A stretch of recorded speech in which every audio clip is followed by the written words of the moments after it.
قبر پر کتبہ لگانے کا کیا حکم ہے؟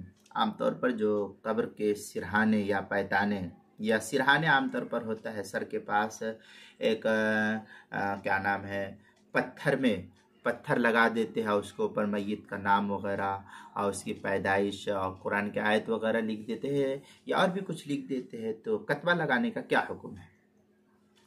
چنانچہ قبر بقا کی جگہ نہیں ہے، قبر کسی کی بقا کی کوئی جگہ نہیں ہے، بلکہ یہ قبر فنا کی جگہ ہے اور ہر شخص کو فنا ہونا ہے اس میں،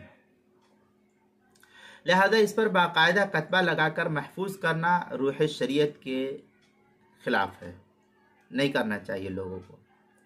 اس لیے بعض احادیث میں کتبہ لگانے کی ممانعت وارد ہوئی ہے، خاص کر موقوفہ قبرستان میں کتبہ لگانے سے وہ قبر کی جگہ ایسی متعین ہو جاتی ہے کہ سالوں کے بعد بھی وہاں دوسرے مرد کو دفنایا نہیں جا سکتا، اور عام طور پر ہم نے دیکھا ایسے ہی ہوتا ہے۔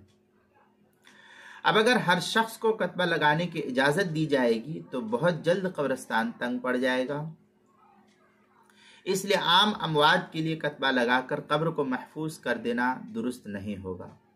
البتہ اگر کوئی مقتدی شخص ہو جس کی قبر کی زیارت کے لیے متعلقین حاضر ہوتے ہوں تو اس کے لیے قبر پر کوئی نشان بشمول کتبہ لگانے کے فقہا نے اجازت دی ہے، لیکن وہ بھی کوئی لازم اور ضروری نہیں۔ چنانچہ یہ تفصیلی بحث جو ہے علامہ عبدالحی رحمۃ اللہ علیہ نے جو ہے فتاوی عبدالحی کی صفحہ 230 پر نقل کی ہے۔ مستدرک حاکم میں ہے ان جابر قال نہا رسول اللہ صلی اللہ علیہ وسلم ان تجسیس القبور والکتاب فیہا والبناء علیہا والجلوس علیہا۔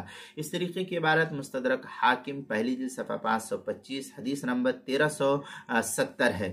اس کے آگے جو ہے ابو داؤد شریف میں ہے ان المطلب قال لما مات عثمان بن مظعون اخرج بجنازته فدفن فامر النبي صلی اللہ علیہ وسلم رجل ان ياتيه بحجر فلم يستطع حمله فقام إليها رسول الله صلی اللہ علیہ وسلم وحسر عن ذراعيه ثم حملها فوضعها عنه عند رأسه قال أتعلم فيها قبر أخي وأدفن إليه من مات من أهله۔ اس طریقے کی عبارت ابو داؤد شریف دوسری جلد صفحہ 457 پر اس کو نقل کیا ہے۔ البحر الرائق کے اندر ہے فی الزہیریہ ولو وضع علیہ شیء من الاجشار او کتب علیہ شیء فلا باس به عند البعض۔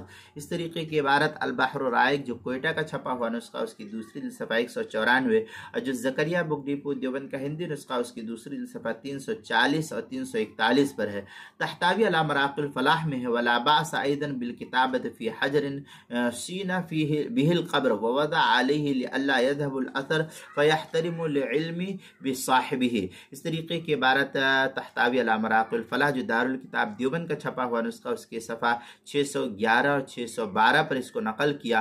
آگے مرقات المفاتیح جو ملتان کا چھپا ہوا نسخہ ہے اس کے اندر ہے سن کتابت اسم المیت لا سیما الصالح لیعرف عند تقادم الزمان۔ اس طریقے کی عبارت مرقات المفاتیح جو ملتان کا چھپا ہوا نسخہ اس کی چوتھی جلد صفحہ 76، کتاب المسائل اس کی دوسری جلد صفحہ 99 اور صفحہ 100 پر اس کو نقل کیا گیا ہے۔